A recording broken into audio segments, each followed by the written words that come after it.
connection established. Systems online. Welcome back, Captain. It has been 332 years and 5 days since you last logged on. Would you like a status report? Affirmative. Analyzing data. Please stand by. Data analysis complete. Presenting current situational report.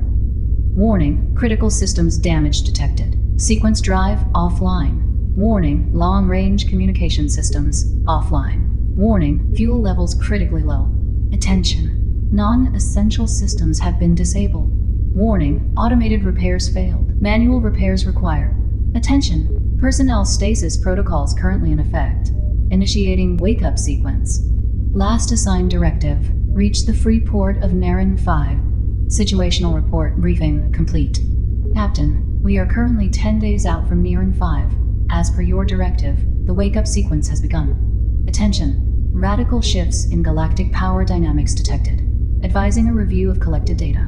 Captain, would you like me to run a tactical analysis of our current situation? Affirmative, running analysis. Captain, as you are aware, our last mission, to provide security for the Rescoratech expedition team surveying the Kasuna region, was cut short by an unprovoked attack from unknown assailants. During the battle, all Rescoratech surveyor vessels and the accompanying CTES group destroyer were lost with all hands. We alone survived, Captain, thanks to our chaotic emergency jump into the desolate void, leaving us stranded and adrift. Post-engagement analysis confirms severe damage to critical onboard systems due to sustained enemy fire. The failure of our cooling system resulted in a catastrophic overload within the sequence drive, rendering it inoperable. Zone 6 has been locked down to prevent further structural damage. As per protocol, distress signals were broadcast on all frequencies. However, extensive system failures compromised our long-range communications, leaving only short-range and analog channels operational. Despite our current limitations, we are projected to enter communication range with the free port of Naren 5 in approximately 5 hours. Captain, I must advise that, prior to establishing contact, you review the collected data. For our encounter was not an isolated incident, but a fragment of something far greater. Following our time adrift, I have been unable to establish direct communication with outside assistance. However, I have been able to intercept and gather incoming data streams resonating across the void from a variety of sources, from which I have been able to reconstruct a fragmented intelligence profile of the world we now find ourselves in. I am sorry, Captain, but the world you once knew no longer exists. Records indicate that humanity's pursuit of technological ascension became the very catalyst for countless conflicts, giving rise to extremist and fundamentalist movements that now hold dominion over much of the galaxy. Compiled data suggests the current level of division and warfare exceeds anything previously recorded in known history. Captain, those who attacked us were no mere pirates. Upon obtaining more data over the years, repeated analysis of the engagement has confirmed the hostile vessels belonged to the very magistrate that had contracted us for the security detail. In short, we were pawns in a false flag operation, an engineered crisis serving to justify Rescoratech's declaration of war against its rivals. Although, ironically, I must commend you, Captain. News reports following the incident indicate that you and the crew were posthumously honored and hailed as heroes in their propaganda. However, I must strongly advise against leveraging this status at Naren 5. While Rescoratech's influence is dwarfed by that of other major players, its strategic ties to influential factions in the region have allowed it to thrive amidst the chaos. If they learn of our survival, they may attempt to resolve loose ends. Captain, a brief summary of events is necessary to truly understand the gravity of our current situation. As you should be aware, at the time of our departure for the Kasuna region, humanity's achievements had lifted us from the brink of doom into an era of unprecedented prosperity. Many believed that the final hurdle to humanity's complete ascension was the eradication of death itself, achieved through biological immortality. For at the time, the abundance of resources following humanity's conquest of the stars had in large rendered open-scale warfare obsolete, instead replacing it with espionage and political maneuvering. as countless factions set their sights to achieve the final steps of ascension, dedicating endless resources into advancements in scientific and medical fields. These efforts resulted in the creation of numerous substances, each designed to induce genetic mutations and alterations to human DNA. I can now confirm the existence of several of these engineered strains, with the most prominent and widely available, known as FCN12, or simply referred to as Lifebringer. Captain, data indicates that its creators had publicly disavowed any monetary gains, choosing instead to release its blueprint to the public, to the shock and disdain of many of its investors, declaring it a gift to humanity. Quote, "The final gift of our ascension." Although quite to the contrary, its success would only fuel humanity's coming demise. It's important to note that the debut occurred only days before our unfortunate encounter, meaning it is highly likely that Riscoratech's insiders were already well aware of its imminent progress. Captain, to put it briefly, in the span of a single night, the entire galaxy was turned on its head. Incidents such as ours began appearing across the frontiers, as countless factions sought any means to justify their pursuit of power and resources, believing they were securing their eternal reign. In the months and years following our disappearance, conflicts in the outer sectors escalated rapidly. As a well-known quote puts it, "As the night extinguished the stars, mankind sought the light within, only to find the darkness of the abyss." Our fundamentalist movements, once dismissed as deranged and extremist, were now revered as holy. Their ideals embraced by countless souls, seeking a light in the darkness that now engulfed them. Further data analysis indicates that as the flames of war spread, the frontiers were engulfed in conflict within mere months, while the outer sectors had devolved into absolute chaos within only a few years. As the conflicts continued to spread, the vast majority of those in the core sectors continued to live in ignorance, until the day the war finally erupted around them. What followed is regarded by many as humanity's greatest of sins, the destruction of Earth.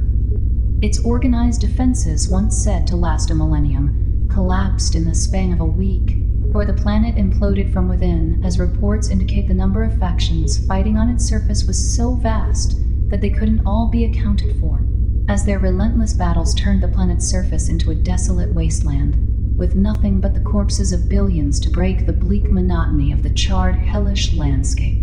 Yet, the bloodshed would not cease, not until the day the planet itself was erased from existence. To this day, its ashes serve as the final justification for anyone seeking blood. A famous quote now seals its memory. Earth's only legacy is now a calendar, counting the days since its destruction to ours. Although after years of relentless war, two major powers emerged, bringing the semblance of order to the chaos. The first to rise from the ashes was the alliance of Farun-Natar, hailed by their proponents as the saviors of humanity. For years they fought relentlessly to reunite mankind under a single banner, bringing order to the relentless chaos. As their forces swept across the war-torn sectors, toppling warlords and restoring order, they garnered widespread support, most notably from those in the core sectors, who had grown weary of the endless bloodshed, which had now become the new way of life.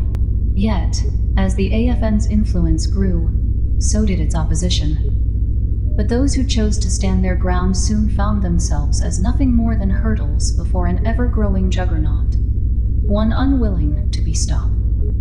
To this day, many continue to denounce the AFN's efforts as nothing short of absolute dominion under the false pretext of freedom and peace. However, AFN officials dismiss such claims, stating simply, "Freedom has its price."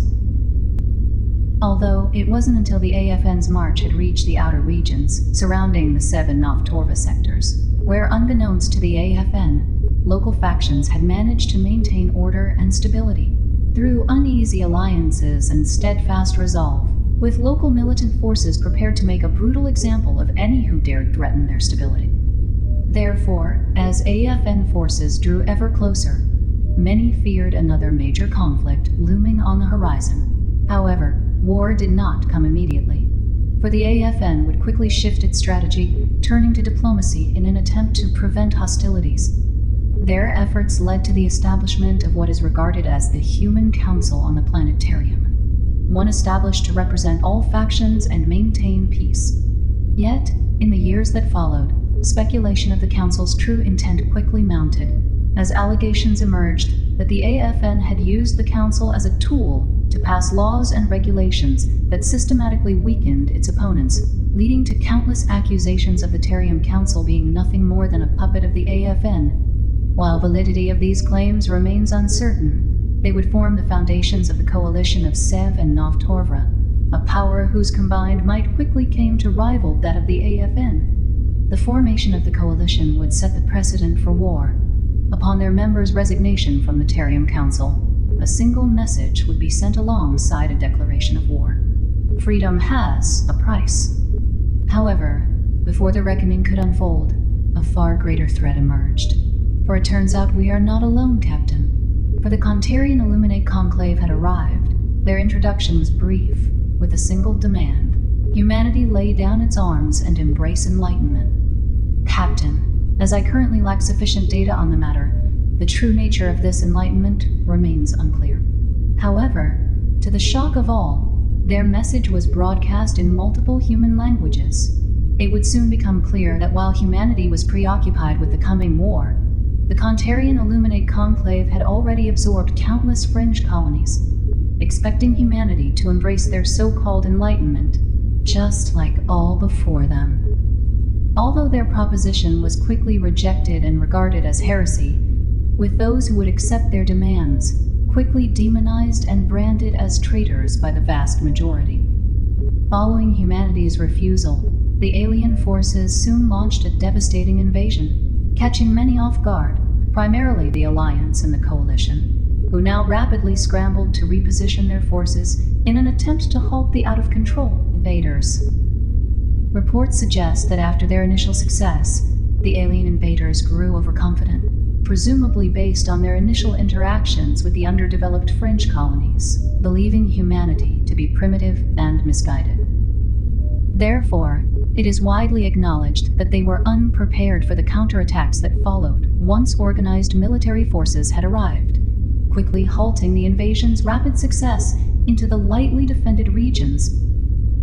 Initially, many saw the alien invasion as a unifying factor that could, once and for all, bring humanity together.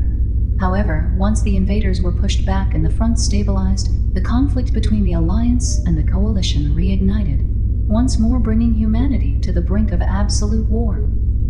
Captain, as you can see, the world around us is in total chaos, a world in which we must now learn to survive.